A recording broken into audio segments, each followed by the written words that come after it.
Je učňák na obory kuchař číšník. Tak, dobrý. Šéfe, já musím jít pryč. Co jsi říkal? Že musím jít pryč, prosím. Počkej, to mi vysvětlíš, ne? Jak vysvětlíš? Stoupni si oschotníš, já se nemám chuť koukat, bo mě bolí za krkem z tebe. No? Já musím odejít pryč. Proč by si měl chodit pryč? Mám nějaký problém, no. Jaký máš problém? To nemůžu říct. To mi řekneš. Že máš nějaký problém, není žádný argument, jako jak? Co je? Co jsi provedl? Aha, vzal jsem něco babice, no. Co jsi říkal? Že jsem něco vzal babice, no. Co jsi vzal babičce? To nemůžu říct. Co, já to chci slyšet od tebe. No, řetízek jsem jí vzal, no. Zlatý. No, jak to víte? No, nevím. Kdyby to byl řetěz na vrata, tak by to asi nekrat, ne?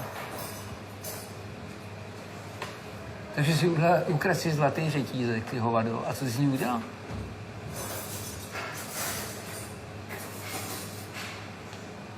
Prodal. Ty jsi ho odnes někam do zastavárny, jo? Vzal si za to peníze. Tak? A teďka jdeš kam, jako? Na výslech. Jdeš na policii. Možná se vrátím ještě. Babička tě jako udala na policii, že si jí ukradl zlatý řetízek. Kolik jsi za něj dostal?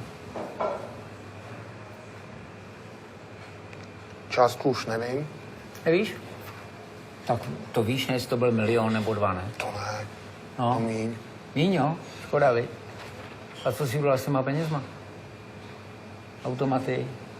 Ne. To nehraju. Fed? Chlast? Naprosto. Co jsi s tím udělal?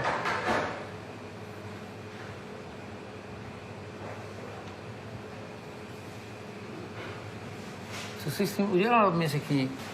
Chtěl jsem si něco koupit, no. Co jsi koupil? Chtěl jsem si něco koupit. A? Jak to dopadlo? Něco do školy, no. Co do školy? Nějaký sešity a takový ty. Kecáš, vole. Nekecám, šéfe, nekecám. Přísahám Bohu. To ti to není blbý? Je, no. Jsi eso. Takže teďka jdeš na policii. Jím to vysvětlit, to nevysvětlitelný.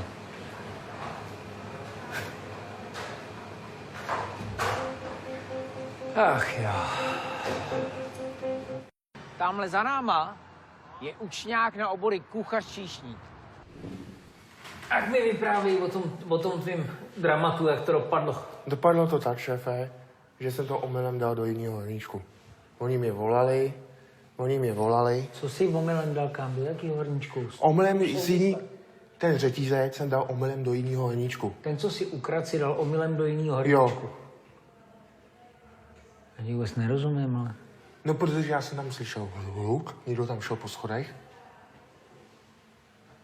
A slyšel jsem hluk a omylem jsem to dal do jiného hrníčku. Pak mě volali, že... Kdo ti volal? Strejda. No. Že mě volal, že se našel. No a tak jsem šel ještě jednou ve 3 hodiny druhý den odpoledne na policii. Tady v Ústí na Střeklově.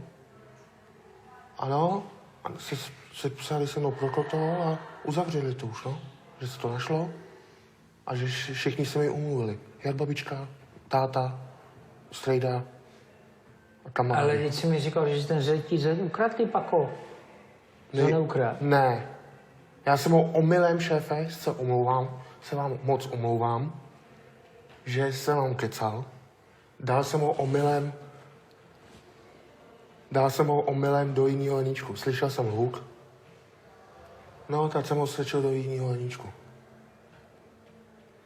Ty jsi slyšel hluk? No. To je jak pohádka od pana Majera, ty vole. Hele, ty jsi slyšel hluk. Kde?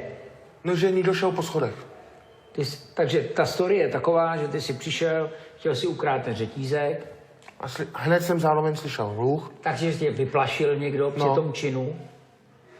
Jo? Ne, tak. Takže jsi říkal, tak to hodím zpátky. No, ale omylem do jiného hrníčku. No to už si to mohl rovnou nechat, ne? To byla krádež. Já bych to babičce neudělal, tady to. Ale jsi to šel ukrást, ty vole. Nebo ne? No, nechtěl jsem to ukrást, ale... Chtěl nebo nechtěl? Nechtěl. Babičce bych to neudělal. Takže s tím řetízkem si dělal co, když ho dával do toho jiného horníčku? No volali mi, že se našel. To je tvoje druhá varianta, tohle.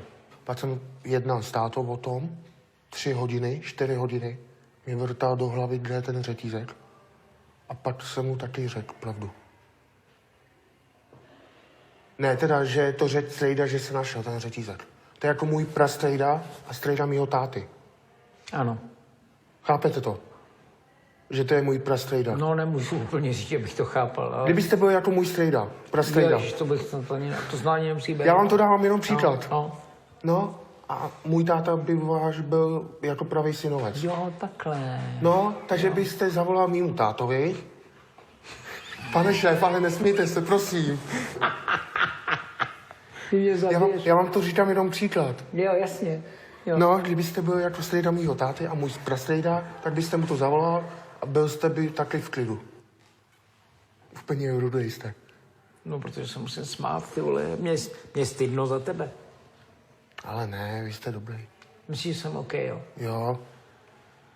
Chlapče. Vy ještě vydržíte tak 20 let.